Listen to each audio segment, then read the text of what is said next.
내가 완전히 망했다는 것을 깨달은 결정적인 순간은 인사팀 최 팀장이 마치 장례식장에서 화투패를 돌리듯 노란 서류 봉투를 테이블 위로 쓱 밀었을 때였다.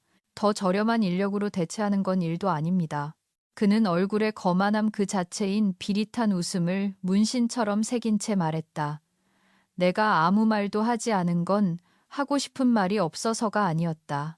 내 혀끝에는 비꼬는 말들이 뷔페처럼 차려져 있었지만 그 옆에 앉아있는 내 직속 상사 박 부장이 마치 헤드라이트 불빛을 마주한 고라니처럼 껌벅거리고 있었기 때문이었다.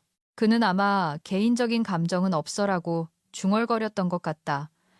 하지만 그 시점에서 내 귀에 들리는 건 소리가 아니라 잡음뿐이었다. 백색 소음, 그리고 또 하는 분노의 신호음뿐. 내 사원증은 내가 패딩 지퍼를 올리기도 전에 이미 정지되어 있었다. 10년. 빌어먹을 10년이 그거만한 인사팀 놈의 방귀 같은 말 한마디와 박 부장의 턱짓 한 번에 날아갔다. 그들은 마치 내가 방사능 폐기물이라도 되는 양 나를 밖으로 내몰았다. 최 팀장은 어색해하는 기색조차 없었다. 그는 마치 편의점 알바생처럼 내 짐이 담긴 종이박스를 건네주고는 오전 10시에 처먹는 그 싸구려 편의점 샌드위치나 까먹으러 제 사무실로 쿰 돌아서 버렸다. 내 박스에는 2016년 워크숍 때 찍은 액자, 내 전용 카페인 분자 구조 머그컵, 2번의 합병과 1번의 이혼을 겪으면서도 끈질기게 살아남은 다육이 화분, 그리고 모니터 뒤에 꽂혀 있는지도 몰랐던 USB 하나가 들어 있었다. 나는 그 USB를 조금 더 꽉 쥐었다. 로비에서는 싸구려 레몬 방향제 냄새와 지키지 못할 약속들의 냄새가 났다. 나는 울지 않았다. 적어도 거기서는. 내 눈물은 동종업계 취업 금지 조항에 묶여 있으니까. 하지만 나는 그 거대한 콘크리트 덩어리 같은 회사 건물을 올려다보며 잠시 멈춰섰다. 그리고 생각했다. D7 구역, 데이터 센터 코어. 예산이 삭감되었을 때 경영진이 보안 인프라의 창의성을 발휘해보라고 해서 내가 맨바닥에서부터 설계한 내 데이터 센터. 그래서 나는 그렇게 했다. 나는 한국은행 금고가 동네 키즈 카페처럼 보일 정도로 철통 같은 생체 인식 시스템을 구축했다. 그리고 그들이 다중관리자 시스템에 추가 비용을 쓰기 싫어했기 때문에 오직 나에게만 맞춰진 페일세이프, 페일세이프스, 잠금 장치를 구현했다.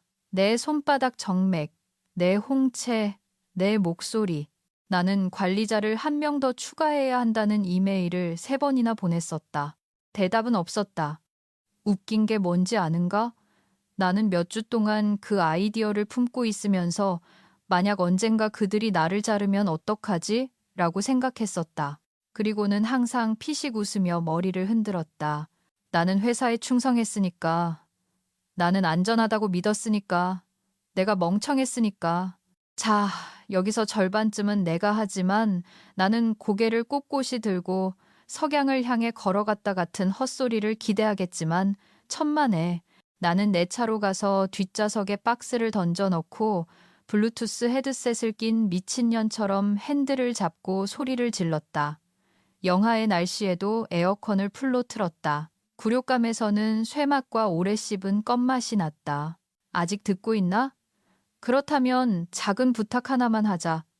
구독과 좋아요 버튼 좀 눌러달라. 다단계나 코인 리딩방에 영혼을 팔지 않고 구독자 1만 명을 찍어보려 한다. 클릭 하나하나가 인사팀 최 팀장에게 날리는 법규라고 생각해주면 고맙겠다.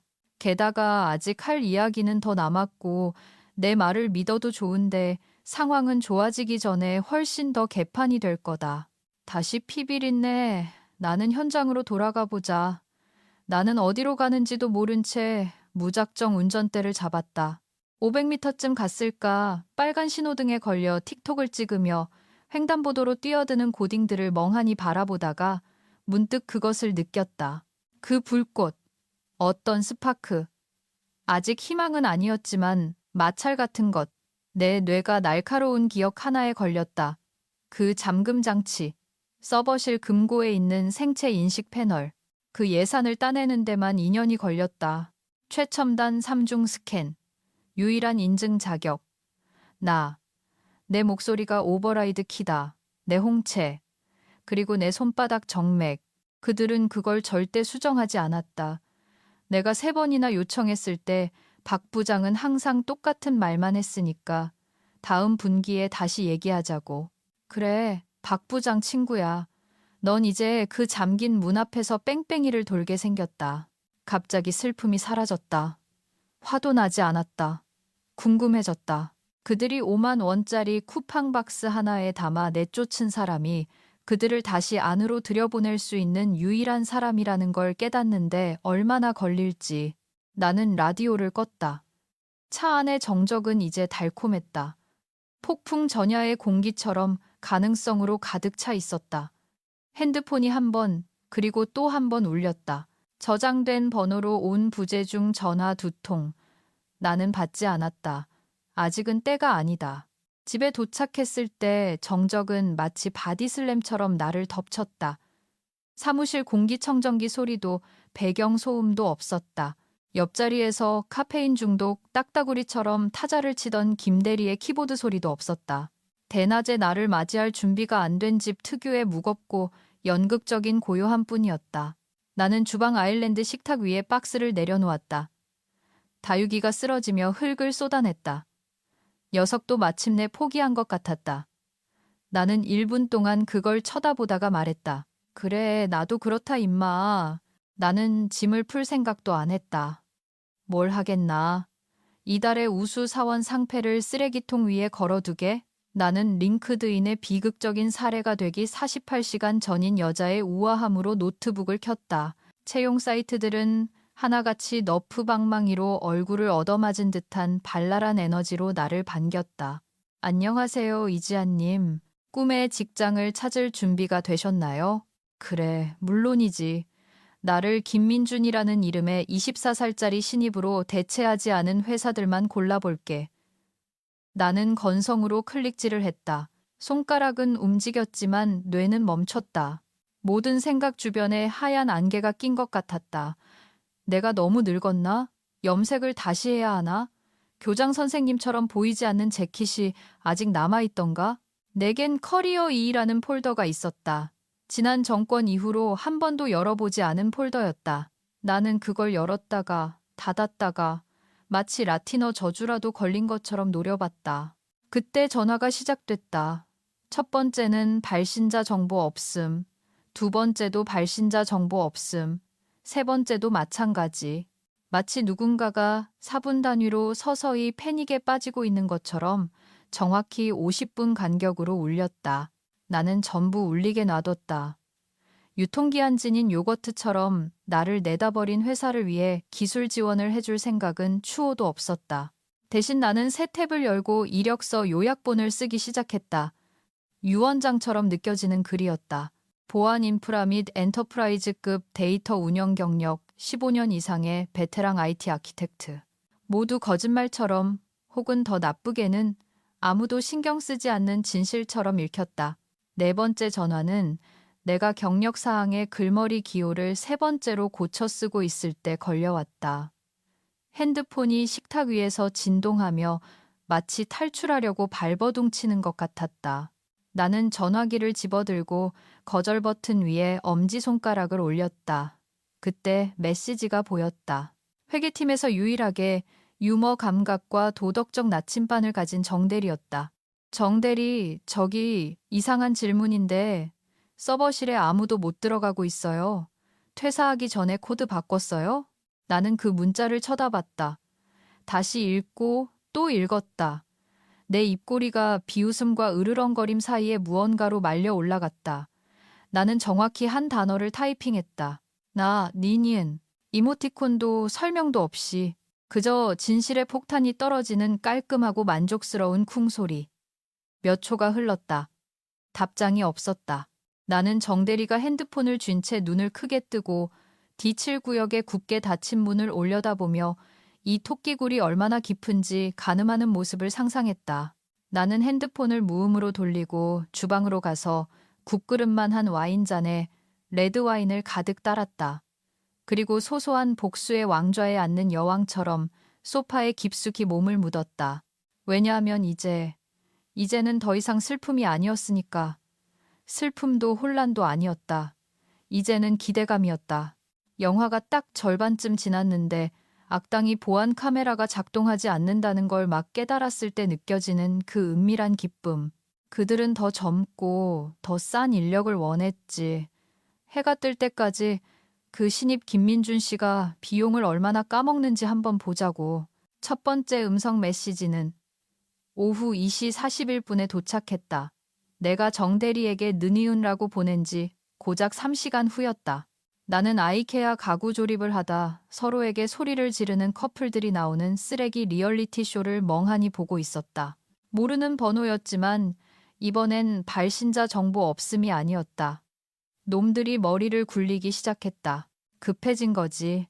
음성 메시지. 안녕하세요. 저 김민준입니다. 그쪽이 전임 IT 관리자시죠? 다름이 아니라 D7 코어 관리자 계정 정보를 좀 보내주실 수 있나 해서요. 좀 급해서요. 깜빡하고 안 남기신 것 같아서. 하하. 마지막에 억지 웃음소리에 나는 TV를 일시 정지했다. 아, 이놈이구나.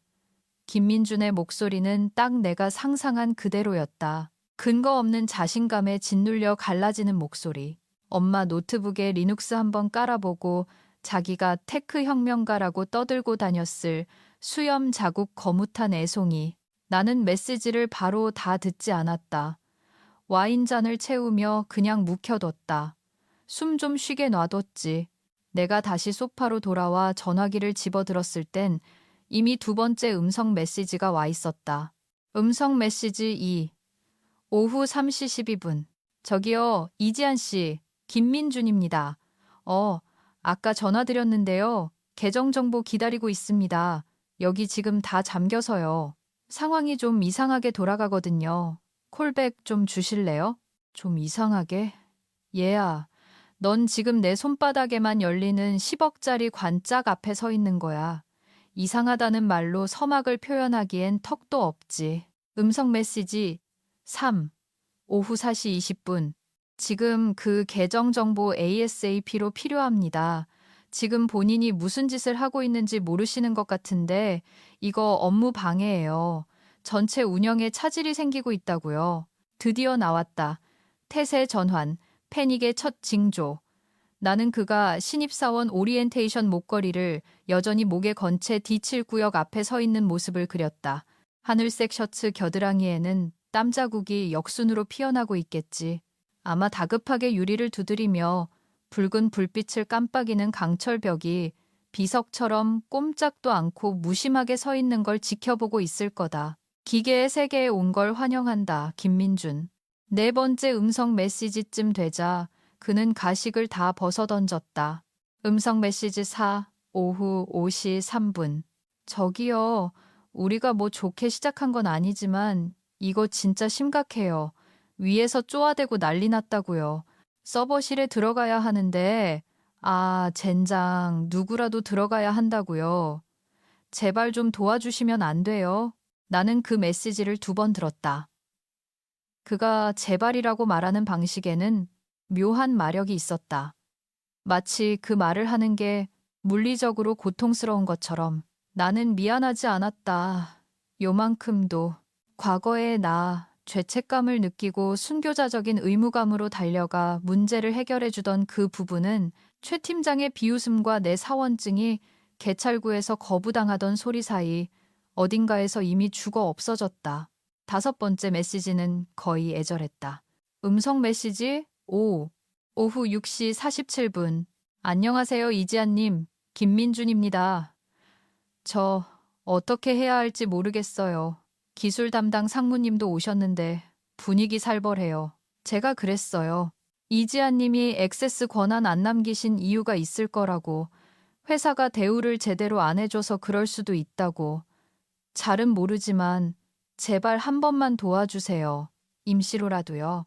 나는 눈을 감고 김민준이 D7 구역 밖 복도 바닥에 앉아 무릎을 끌어안고 몸을 앞뒤로 흔드는 모습을 상상했다.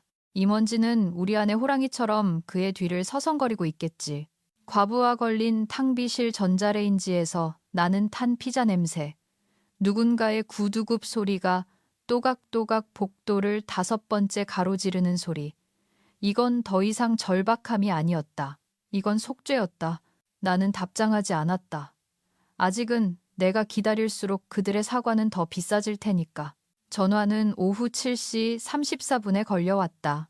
박 부장이라는 이름이 마치 모기 퇴치기의 모기처럼 내 화면을 환하게 밝혔다. 빛나고 파닥거리고 운명이 다한 존재.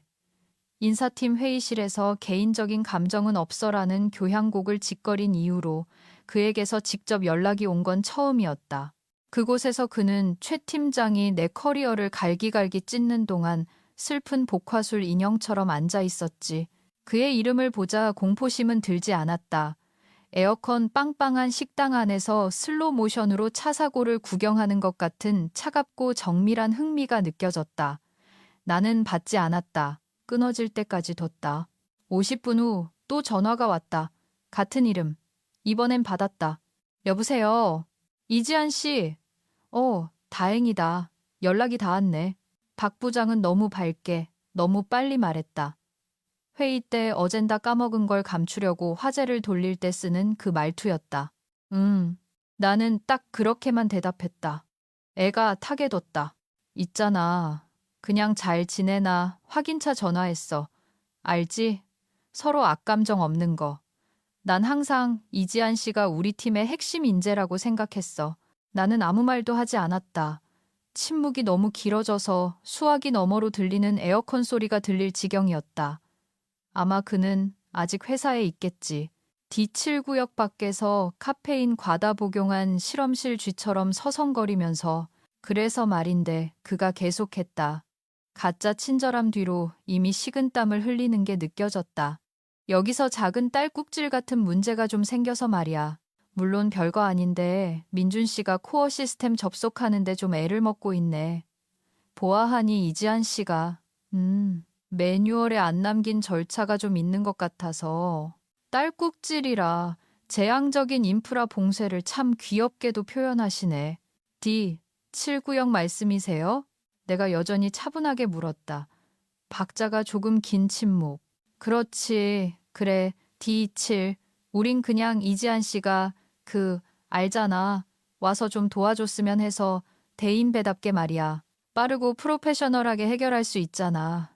일을 키울 필요는 없으니까.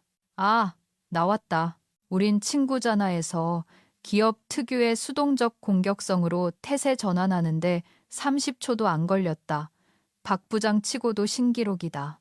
이지한 씨, 그가 이제 좀 더 천천히 덧붙였다. 아직 직업적 의무가 남아있다는 건 알지? 법적인 부분도 있고 중요한 접근 권한을 고의로 누락하는 건 사보타주 태업으로 간주될 수도 있어. 우리가 그런 식으로까지 가는 건 정말 원치 않아. 나는 그가 그 하찮은 법적 판타지 속에 잠시 빠져있도록 내버려뒀다. 그리고 와인을 천천히 한 모금 마신 뒤 말했다. 박 부장님, 제가 지난 3분기에 보낸 보안 감사 보고서 기억하세요? 침묵. 숨소리조차 들리지 않았다. 생체 인식 잠금 시스템의 단일 실패 지점 위험에 대해 설명한 그 보고서요. 제가 버스에 치이거나 아니면 예고 없이 해고당할 경우를 대비해서 보조관리자를 추가해야 한다고 권고했던 그 보고서 말입니다. 나는 그가 공포에 질려 침을 꿀꺽 삼키는 소리를 거의 들을 수 있었다. 부장님이 내 목소리는 비단결처럼 부드러웠다. 보조 라이선스 비용 100만 원이 든다고 무시하라고 결제하셨던 그거요. 지금 이 모든 사태를 막을 수 있었던 그 100만 원 말입니다. 박 부장은 마침내 숨을 들이켰다.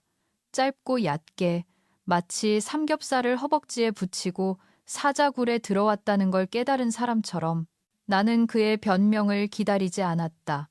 필요 없었으니까. 나는 종료 버튼을 눌렀다. 그 후의 침묵은 기립박수처럼 느껴졌다. 나는 소파에 등을 기대고 앉았다. 갈비뼈 뒤에서 아드레날린의 여운이 웅웅거렸다. 이번엔 분노가 아니었다. 슬픔도 아니었다. 무언가 깨끗하고 짜릿하고 만족스러운 것이었다. 권력, 주어진 것도 요청한 것도 아닌 내가 쟁취한 진짜 권력, 단톡방 이름은 여전히 탈옥수들이었다. 우리는 코로나 때 줌회의 때문에 시간관념과 제정신 그리고 박 부장이 쓸모있는 인간인 척하는 꼴을 봐주는 인내심을 잃어가던 시절에 이 방을 만들었다. 지난 몇 달간은 조용했다. 승진, 퇴사, 그리고 동료 2명이 조용한 퇴사 모드로 접어들면서 흐지부지 됐었다. 하지만 지금 그 방은 마치 마약 공장의 크리스마스처럼 불이 나고 있었다. 내가 먼저 글을 올렸다. 그래서 오늘 밤 서버실 복도에서 자는 사람 누구야? 김민준 혼자? 아니면 다 같이?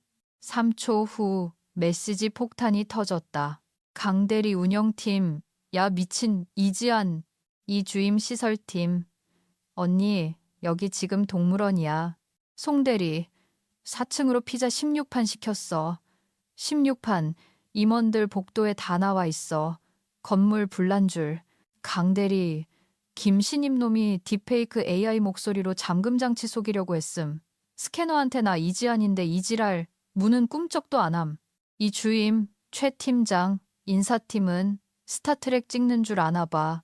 문에 대고 임원 권한으로 명령한다고 소리 지름. 문이 지라던데. 송대리, 재무팀 말로는 시간당 손실액 23억 찍었대. 사람 하나 때문에 팀 2개를 통째로 갈아넣고 있어. 작전명. 아이고 꼬셔라. 나는 메시지 하나하나를 왕좌의 게임을 보듯 천천히 읽으며 와인을 홀짝였다. 다만 여기선 드래곤들이 MBA 학위를 가지고 있고 화이트 워커들이 중간 관리직이라는 게 달랐지만 김민주는 자기 생일 파티에서 쫓겨난 어린애처럼 밤새 D7 코어 밖을 서성인 모양이었다. 누군가 접이식 의자를 가져다 줬고 다른 누군가 아마 최 팀장이겠지는 청소 용역 업체 탓을 했다.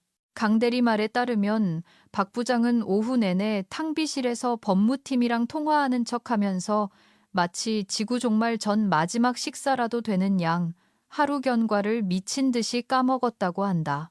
그때 사진이 올라왔다. 이 주임이 보낸 거였다. 몰래 찍어서 흔들리고 기울어진 사진. 양복을 빼입은 진짜 어른들인 임원 신명이 데이터 센터 밖 타일 복도에 널브러져 있었다. 벽에 등을 기대고 핸드폰은 방전됐고 구두는 벗어 던지고 넥타이는 풀어헤친 채 종이 접시에 담긴 식은 페퍼로니 피자를 먹고 있었다. 마치 포스트 아포칼립스 영화에 나오는 엑스트라들 같았다. 이 주임, 아침 10시부터 저러고 있음. 내일 외부 컨설턴트 부른데 김신입 눈밑 떨리는 거 봐라. 나는 그 사진을 한참 동안 응시했다. 경외심도 기쁨도 아니었다. 그보다 더 깊은 감정이었다. 만족과 전략 사이의 그 무엇. 이건 더 이상 웃기기만 한 일이 아니었다. 이건 레버리지 협상 카드였다. 그들이 나한테 전화한 건 고칠 수 없어서가 아니었다. 그들은 내가 그냥 나가버릴 가능성 자체를 염두에 두지 않았기 때문에 전화를 한 거다. 나는 그들에게 사무실 벽지 같은 존재였으니까. 항상 그 자리에 있고 예측 가능하고 영원한 존재. 그런데 이제 그들은 타일 바닥에서 잠을 자며 수십억을 날리고 있었다. 권력이 이동했다. 그래서 나는 계획을 세우기 시작했다. 복수는 이미 진행 중이었고 조건, 진짜 조건, 비싼 조건, 공개적인 조건. 그들이 접속 권한을 원한다면 단순히 비는 걸로는 안 된다. 지불해야지. 돈뿐만 아니라 굴욕, 복종, 그리고 인정으로. 왜냐하면 내가 전에는 투명 인간이었을지 몰라도 이제 그들은 왕국의 열쇠를 쥔 여자를 무시하면 어떤 대가를 치르는지 똑똑히 배우게 될 테니까.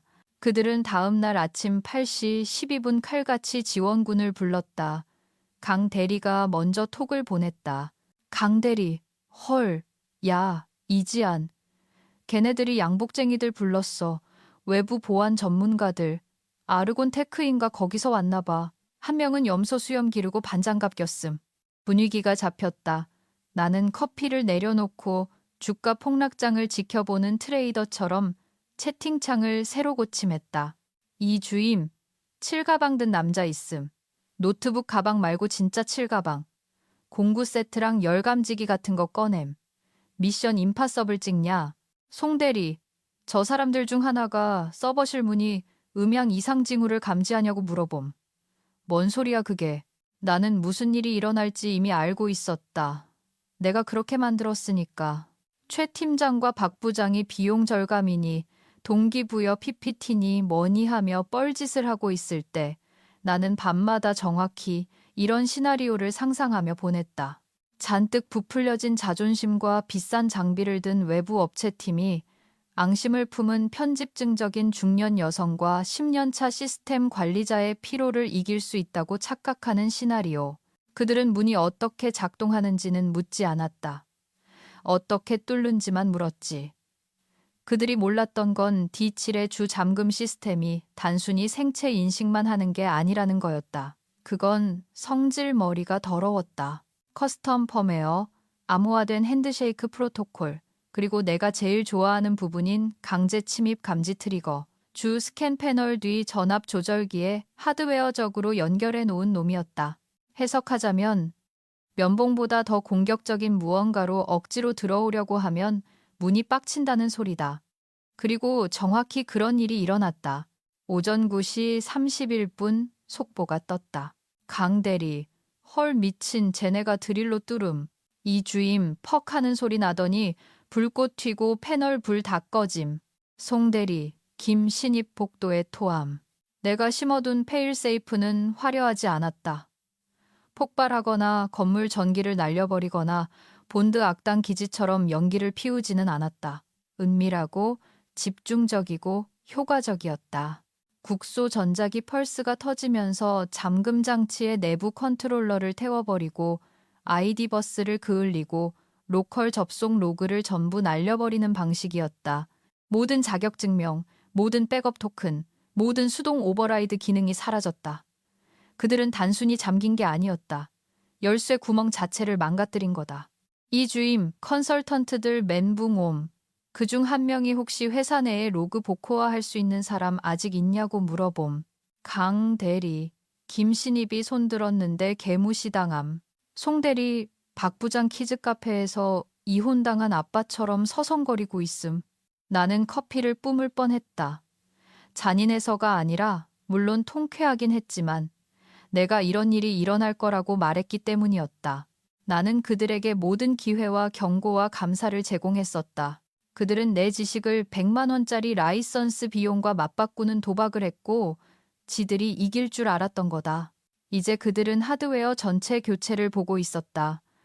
며칠 동안 이어질 다운타임, 클라이언트 업무 전면 중단, 서버실은 봉인된 정도가 아니라 거세된 셈이었다. D7앞 복도는 그들의 새 사무실이 되어버렸다. 그리고 그들은 아직 나에게 전화하지 않았다. 괜찮았다. 왜냐하면 그들이 전화할 때쯤이면 그들은 직원 이지안을 만나는 게 아닐 테니까. 그들은 컨설턴트 이지안에게 비용을 지불해야 할 것이고 나는 그들이 저지른 가장 비싼 실수가 될 예정이었다. 전화는 오전 11시 4분에 왔다. 나를 더 싼 인력으로 대체할 수 있다고 생각한 지 이틀 만이었다. 그 쓸모없는 인사팀 최 팀장이 아니었다. 지금쯤 불안 증세로 온몸에 두드러기가 났을 박 부장도 아니었다. 그 여자였다. 한상무. 최고 운영 책임자 타운홀 미팅 때나 무대에 올라 내 월세보다 비싼 구두를 신고 성장 동력을 확보하고 시너지를 내자며 영혼을 파워포인트에 업로드한 듯한 말투로 떠들던 여자. 나는 그녀를 멀리서만 봤었다. 이제 그녀의 목소리가 내 전화기 너머로 들려왔다. 깨지기 직전에 도자기 가면처럼 금이 가고 위태로웠다. 이지안 씨, 전화 받아줘서 고마워요. 나는 아무 말도 하지 않았다. 그녀가 침묵을 채우게 뒀다. 침묵의 무게를 느끼게 했다. 이 상황이 우리의 예상을 훨씬 벗어났다는 걸 인정해요. 그리고 우리 인프라 전략에서 이지안 씨의 독보적인 역할을 인지하고 있습니다. 독보적? 계절 한정판 음료수 취급해놓고서는 우리는 이지안 씨에게 이전 직책을 다시 제안할 준비가 되어 있어요. 직급 승진과 연봉 인상도 포함해서요. 파격적인 인상입니다. 복리후생도 소급 적용해드리고요. 전면 복직입니다. 파격적인이라는 단어에서 그녀의 목소리가 아주 미세하게 떨렸다. 관자놀이에서 혈압이 후회의 메트로놈처럼 뛰는 소리가 들리는 듯했다. 나는 머그잔에 차를 휘휘 저었다. 그녀가 조금 더 물을 먹게 놔뒀다. 그리고 그녀가 덧붙였다. D7 아키텍처에 대한 이지한 씨의 기여를 공개적으로 인정할 준비도 되어 있습니다. 전사적인 공지로요. 나왔다. 그녀가 법적으로 토해낼 수 있는 미안하다의 가장 근접한 표현. 나는 그 침묵이 개인적인 감정으로 느껴질 만큼 길어질 때까지 기다렸다가 입을 열었다. 싫습니다. 한 박자 쉼. 당황한 숨소리. 네? 죄송합니다만 복직에는 관심 없습니다. 전 더 이상 직원이 아니거든요. 저는 이제 컨설턴트입니다. 제 비용은 4시간 업무에 2억 원입니다. 선입금 조건이고요. 한상무는 살짝 컥 소리를 냈다. 기침으로 위장하려 했지만 실패했다. 그건 이지한 씨, 그건 너무 이례적인. 열쇠 주인이 누군지 까먹어서 시간당 수십억을 날리고 있는 회사치고는 이례적일 것도 없죠. 그녀는 화제를 돌리려 했다. 절차라는 게 있어요. 법무팀 검토도 해야 하고 구매 프로세스도. 더 이상의 프로세스는 없습니다. 내가 딱 잘라 말했다. 송금을 하든가 아니면 다운타임을 계속 겪든가 둘 중 하나입니다. 또다시 긴 침묵. 그리고 시스템 복구는 보장하는 거죠? 접속 권한 드릴 겁니다. 필요하면 인터페이스도 다시 구축해드리죠. 하지만 금전적인 것 외에 다른 조건들도 있습니다. 그녀는 마치 숨 쉬는데 돈이라도 드는 것처럼 힘들게 숨을 내쉬었다. 물론이죠. 뭔데요? 하나. 인사팀 최 팀장이 IT 부서 전 직원 앞에서 사과문을 낭독합니다. 녹화해서 사내 인트라넷이랑 슬랙에 올리세요. 최소 일주일 게시. 알겠습니다. 둘. 박 부장도 똑같이 합니다. 다음 전사회의 때 직접 하라고 하세요. 둘 다 가능해요. 또 있나요? 셋. D7 아키텍처 설계자의 제 이름을 주설계자로 명시하세요. 소급해서 문서화하시고요. 이해했습니다. 넷. 입금 확인될 때까지 저한테 다시는 말 걸지 마세요. 그녀가 대답하려고 입술을 떼는 소리가 들렸다가 다시 다물어졌다. 1시간 내로 송금될 겁니다. 좋습니다. 계좌 사본 보낼게요. 늦지 마세요. 제가 소모품이라고 착각해서 낭비한 1분 1초마다 비용을 지불하고 계신 거니까. 그리고 나는 전화를 끊었다. 웃지도 않았다. 아직 끝난 게 아니니까. 하지만 이제 엔딩 크레딧을 누가 쓰는지 그들도 알게 되었다. 나는 오전 9시 정각에 나타났다. 예의 바르게 행동하려는 게 아니라 순수하게 연극적인 타이밍을 위해서였다. 입금은 완료됐다. 4시간에 2억. 지난 11개월 동안 번 돈을 합친 것보다 더 많은 돈을 아침 한나절 만에 벌었다. 안내데스크에 있는 신입 여직원. 아마 대학 졸업하고 막 입사했겠지. 마치 지난 시즌 재킷을 입은 유령이라도 본 것처럼 나를 쳐다봤다. 그녀의 손가락이 보안팀에 전화를 걸지 메모를 할지 고민하며 전화기 위를 배회했다. 나는 멈추지 않았다. 대리석 성당의 전쟁 북소리처럼 내 구두굽 소리가 타일 위로 울려 퍼졌다. 눈을 동그랗게 뜨고 커피잔을 들고 있는 직원들의 큐비클을 지나쳤다. 사내 메신저가 실시간으로 불타오르는 게 느껴졌다. 고개들이 돌아가고 등들이 펴졌다. 누군가는 실제로 일어나서 박수를 쳤는데 부장급 관리자가 소리를 질러 앉혔다. 나는 멈추지 않고 임원실 유리문을 곧장 통과했다. 그리고 그곳에 그들이 있었다. 악당들의 갤러리, 최 팀장, 창백하고 땀에 젖어 OHP 필름 위에 올려진 기절한 주머니쥐 같은 눈을 하고 있었다. 박 부장은 앉아 있었는데 이미 시작부터 글러먹었지. 눈에 띄게 덜덜 떨면서 한쪽 다리를 미친 듯이 떨고 있었다. 주인 없이 다리 혼자 도망가려는 것처럼. 쿠데타의 주역인 한 상무는 코너 창가에 서서 팔짱을 끼고 침착해 보이려 애쓰고 있었지만 처참하게 실패 중이었다. 그녀의 셔츠는 구겨져 있었고 그녀의 자신감은 더 구겨져 있었다. 아무도 말하지 않았다. 처음에는. 최 팀장이 입을 열려고 했다. 내가 손을 들어 올리자 그는 마치 누군가 음소거 버튼을 누른 것처럼 입을 다물었다. 나는 그들을 지나쳐 내가 야근하며 D7의 백엔드 오류를 수정할 때마다 내 운동화 밑창에서 삑삑 소리를 내던 그 윤이 나는 바닥을 가로질러 걸어갔다. 컨설턴트들의 장비는 여전히 범죄 현장의 잔해처럼 널려 있었다. 패널에는 거미줄처럼 그을린 자국이 나 있었다. 벽에서는 오존 냄새와 절망의 냄새가 희미하게 났다. 그들은 두 번째 패널을 찾지 못했다. 당연하지. 그건 그들이 수당도 안 챙겨준 주말에 내가 만든 열감지 가짜 벽 뒤에 숨겨져 있었으니까. 나는 무릎을 꿇고 차갑고 매끄러운 케이싱에 손바닥을 대고 쉴드를 옆으로 밀었다. 거기에 있었다. 내 보험. 나는 핸드폰에 숨겨진 블루투스 동기화 기능을 켜고 홍채 음성 지문으로 인증했다. 시스템은 4초도 안 돼서 나를 인식했다. 재부팅에는 90초가 걸렸다. 그 1분 30초 동안 아무도 말하지 않았다. 감히 아무도. 조명이 깜빡였다. 부드러운 알림음, 상태 표시줄이 화면을 가로질러 기어갔다. 그리고 딸깍, 아름다운 기계적 한숨 소리, 구원의 소리. D7의 육중한 강철문이 잠금 해제되더니 천천히 우아하게 열렸다. 며칠 동안 무능함 속에 질식해 있던 방이 숨을 내쉬듯 공기가 밖으로 훅 뿜어져 나왔다. 나는 일어나서 뒤로 돌아 한 상무를 마주봤다.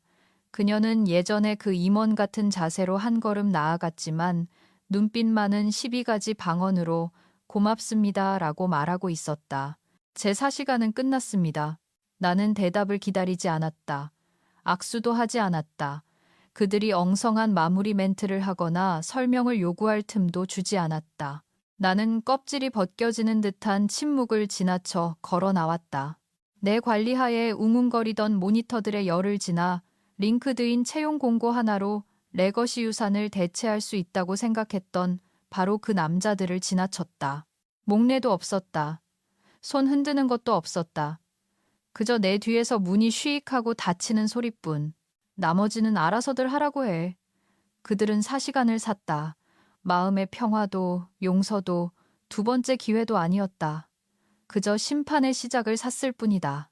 그리고 그들이 피자 한 입을 베어 물 때마다 누가 그들의 제국을 건설했고 그녀를 잊은 대가가 무엇이었는지 기억하길 바란다. 시청해줘서 고맙다. 이 회사 큐비클의 전사들이여 구독 버튼 눌러라. 만약 네가 내 전 직장 상사라면 넌 이제 혼자야. 커피포트의 복수는 계속된다.